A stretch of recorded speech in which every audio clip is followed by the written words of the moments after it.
Okay, so Linda, we're left Yellowstone and we're heading into Idaho. Yeah. Idaho. They grow potatoes. Yeah. And it occurred to me that, relating this to what I did when I used to work, people would build a house and it was either sold ahead of time and the owners were involved or the buyers were involved in the building and making decisions and all, or the developer builder just built the house and planned to sell it at the end. It was a spec house, right? Yeah. Well, farming is a lot the same way. Sometimes these farmers will take their potato crop and they'll sell it ahead of time. And that way they're getting money for seed, they're getting money for irrigation and labor and all, and then it's paid off at the end. But a lot of times if they think they're going to have a favorable market at the end, they will just go ahead and pay everything themselves and take the chances. And in that case, they're spectators. That gets a high five. That gets a high five, all right. Anyway. Hey, so, back in the 90s, mid-90s to late 90s, Idaho had a rather famous celebrity. Really? Yeah, Peekaboo Street. Remember Peekaboo Street? Oh yeah, the Peekaboo Street skier. She set world records. She won world championships. She won, I think, 3 or 4 gold medals in the '98 Olympics and the Olympics I ahead didn't of know before. she was from Idaho. She is from Idaho, a little small town in Idaho. And a few years ago, that little small town, since she was the most famous person from there, decided to give her an honor. The hospital there was adding a wing. It was an intensive care wing because they didn't have one, and they decided to name it after her. What was it? Peekaboo ICU. I love that. You ready to go? Let's roll. Let's go.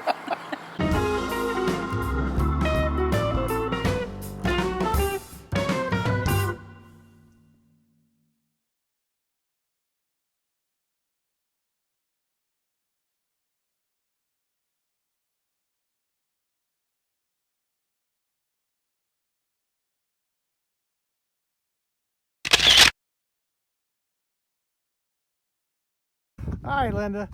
We left Yellowstone this morning, so where are we at now? We're in Idaho. Idaho. And we're about 30 miles outside of Crater of the Moon. And these little formations here, you see them right there between the signs there. I'm going to go on around. And there's the third one, and they're called the Three Buttes. But these are what? You talk to me about it while I film. They have risen up. It said that they float up and cooled quickly about 600,000 years ago. 600, and they just rose up in the middle of this plain. You see how flat, but way off in the distance are the mountains. We were in the deserts for so long, and now we've spent a good bit of time up in these mountains and higher elevations. And I think, Linda, we're still over 5,000 feet. Look at that. Yeah, this looks like the plains. It looks like we should just be on like sea level, but we're still at over 4,000 feet high. Yeah. So, but anyway, we just stopped on the side of the road here because it's just something we haven't seen, and thought we'd do just a little shot here on our way into Craters of the Moon. But I want you to pan to this sign here because there's something cool going on that we don't really know about. Yeah. But it's restricted access area, and on top of this that little butte. there's a bunch of antenna, and you can see on this sign it says government vehicles only. Yeah. So we don't really know. Yeah, this ain't Roswell, but who knows? Hi, and we're on our way.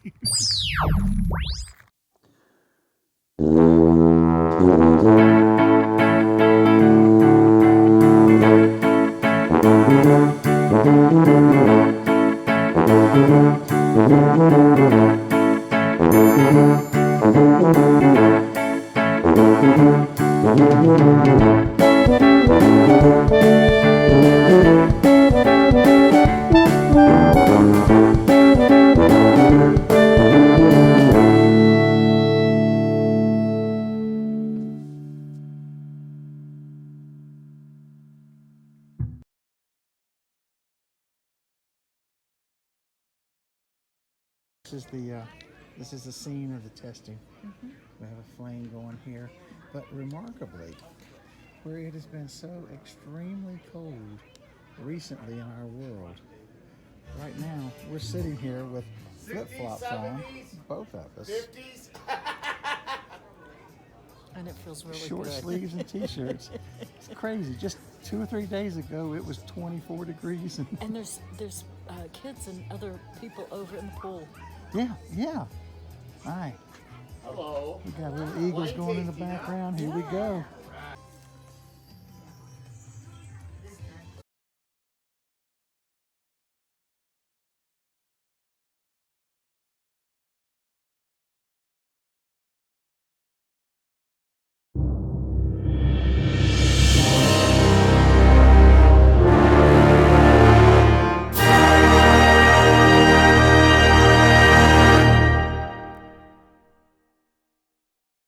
All right, this tree looking thing here is not a tree. This is all volcanic cinders and flow of magma. Where are we at, Linda? We're in the Devil's Orchard. The Devil's Orchard. And this is the first time we've stopped the car and got out, but I'm just going to do a quick look around. Linda, of course, will do, well, I'm not even going to do a quick look around because when she uses her camera, it'll be much prettier. But what do you think, Linda? This is magic. I mean, who knew that something like this was in the United States or on the Earth, actually? Yeah, craters of the moon. As we go around, like I say, first time out of the car, but this is the first thing we see.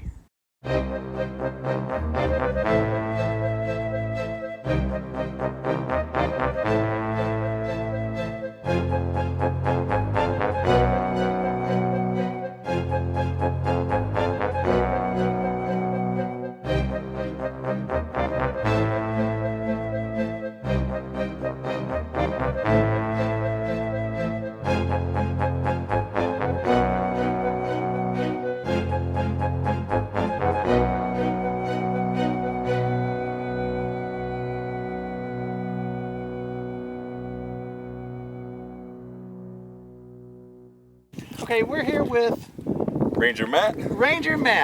And what we were just talking about, if you go ahead and just kind of give us what we were looking at and talking about here.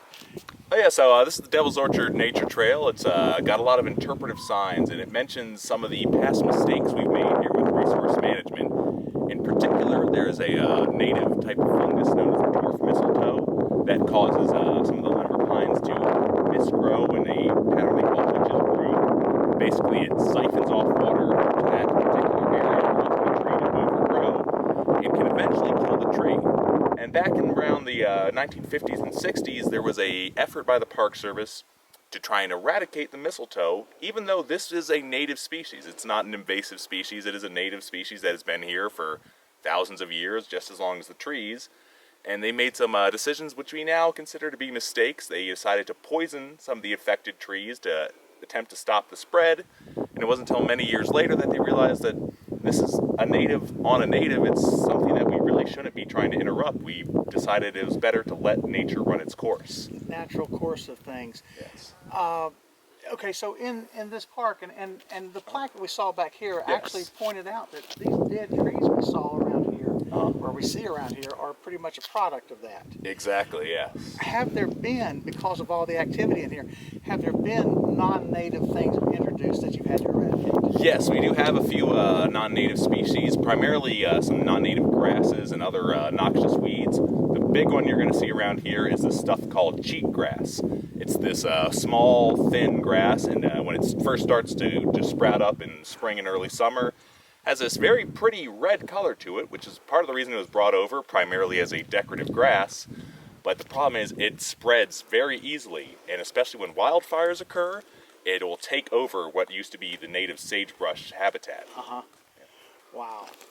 So, are you native from this area, or did you come here because this is where you wanted to be? I came here because this is where I wanted to be. I'm originally from Maryland, a little ways outside of Baltimore. Excellent, excellent. Well, thank you for your time. Of course, I was happy to talk to people. You got it. Yep. Thank you so much. Absolutely. Hope you enjoy.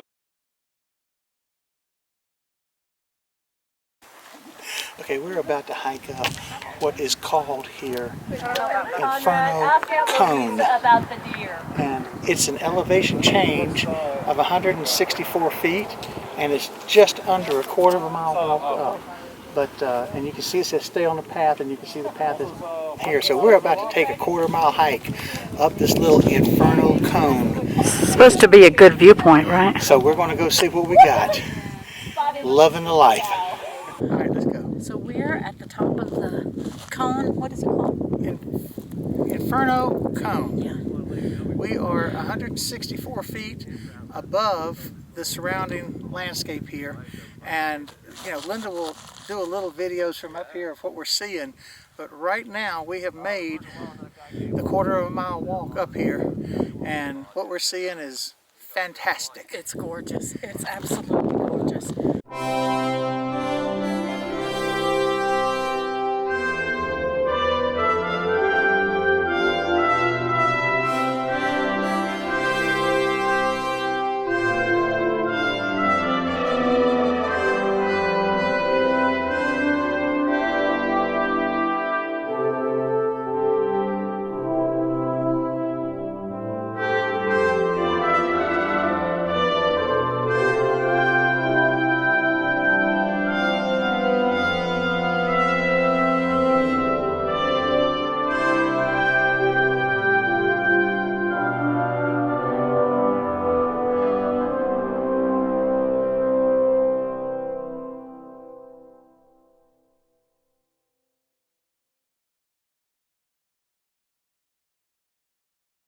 This is Linda photographing this monstrous lava flow here that we are in the middle of.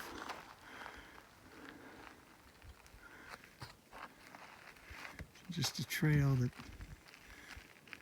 we got going through.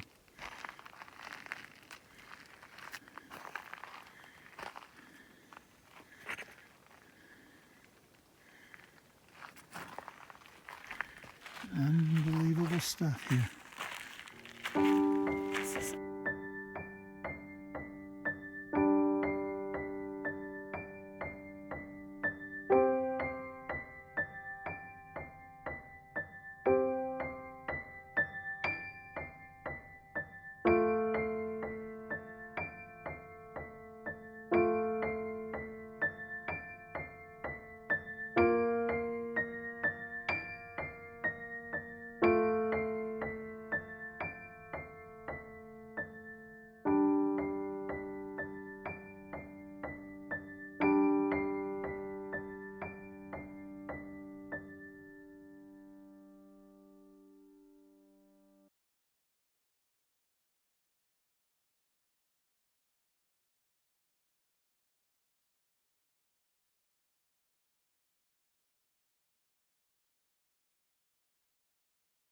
So Linda, what is this that we're at now? This is called spatter cones, and this is where at the end of the activity, of the sort of lava activity, it's like spattering just at the end. It's not a flow anymore. It's just kind of sputtering at the end. And it looks like something a mud dauber would make. Right, exactly. I mean, we'll zoom in right here behind you, but that, and it's a cone. It makes a cone, and then as we pan out here, you can see that this one I think it says 68 or 78 feet high. And this is super fragile, so we have to be. You're not supposed to touch it, and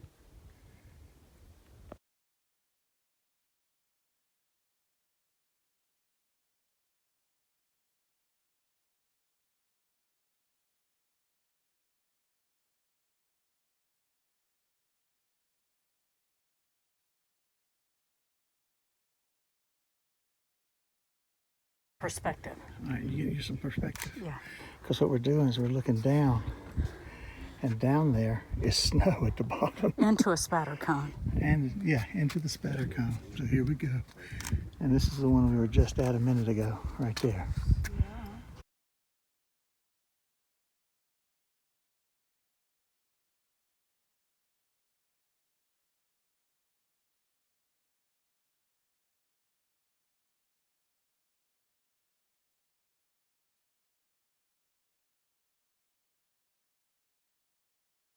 taking some pictures here, but what we have is these are lava tunnels.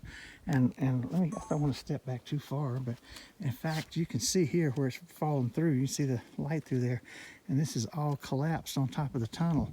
But there goes the tunnel out of this area right there.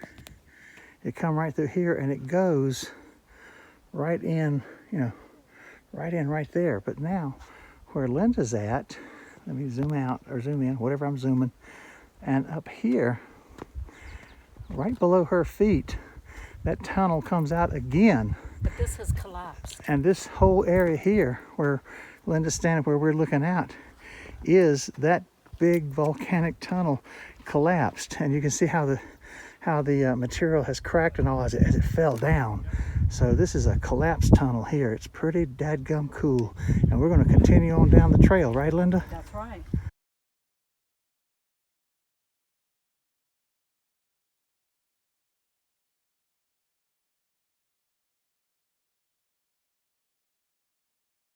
This is one of the caves here, but down below, you can see them with the dark down there, but there's actually people down in the cave. You have to stop at the entry and get an actual cave pass, cave permit, so they know who's down there and what path you're supposed to be taking. But this is the first one we've seen. It's so big. This thing is huge, and it's got people crawling around down in there or walking around down in there.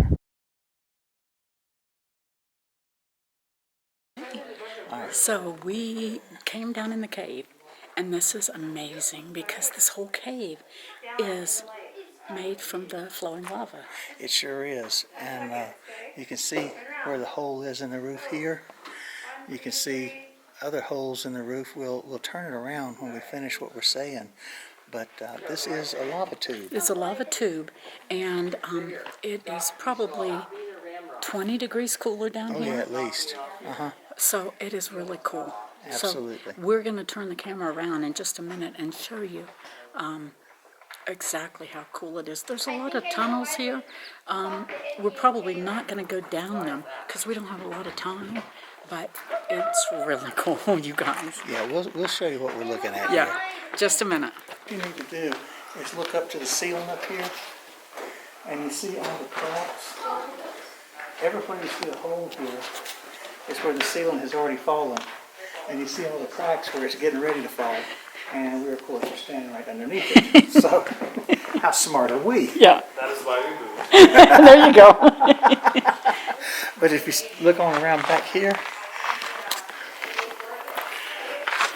you can see that the cave goes on quite a ways through there. And we're calling it a cave, but it is a lava tube. All right? Yeah, it's not a natural cave like, we've been in before. It's actually just a tube made of the flow of lava.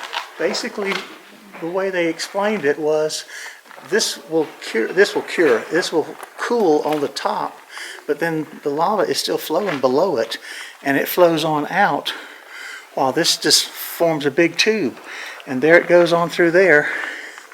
And you see how big it is. You can see the steps coming down to that point, and then on down here. I mean, we're at least 30 feet to the ceiling of here, where we're showing you the cracks where who knows how long it's going to be, but it will fall, and there's some significant cracks here. So, but these piles, that pile of rubble there and this pile of rubble here is where those two holes have already fallen. Yeah, that's the stairway we came in, but that's the hole where that rubble came from.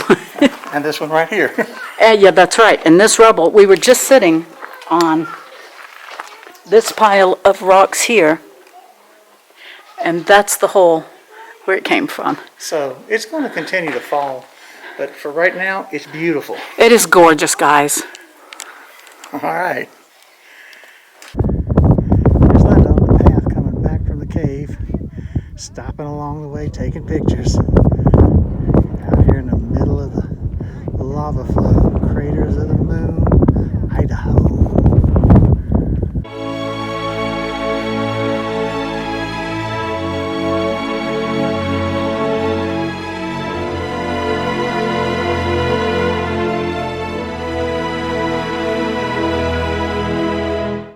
All right, so we've left Yellowstone, And, you know, obviously Yellowstone is a hard act to follow.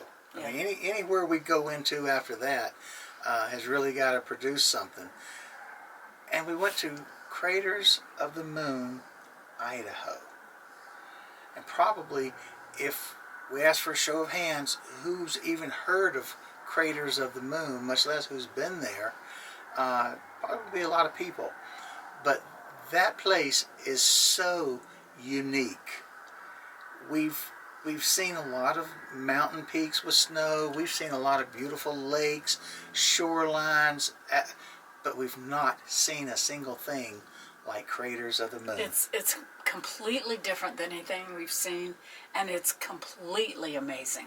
It is. It is the remnants of a volcanic eruption, a lava flow. As Linda said in the video, it wasn't a cone, it wasn't a mountain that exploded. This was simply a huge fissure, a huge flow of lava. When you look at Bing maps, which I do all the time, and look down at Craters of the Moon, you see the magnitude of it, but you see the fact that it just hasn't grown over. It is still the chimneys, it's still the flows, it's still the cinders, and there's very little vegetation in there. It is like time stood still. It really is. And when you consider that those rocks have been there for 2,000 years, those exact rocks have been laying right where they are for 2,000 years, it's unbelievable. And the words otherworldly really don't even begin to describe how it looks. It's completely amazing. It just gives you chills when you walk through there to see it. It's just so very cool. It is, and you know, we knew we were going to see something we haven't seen before, but we were totally blown away with it. Once again, we went to a different place, saw something completely different. It's, again, nothing like Yellowstone. Yellowstone was absolutely amazing, but this place is just its own destination.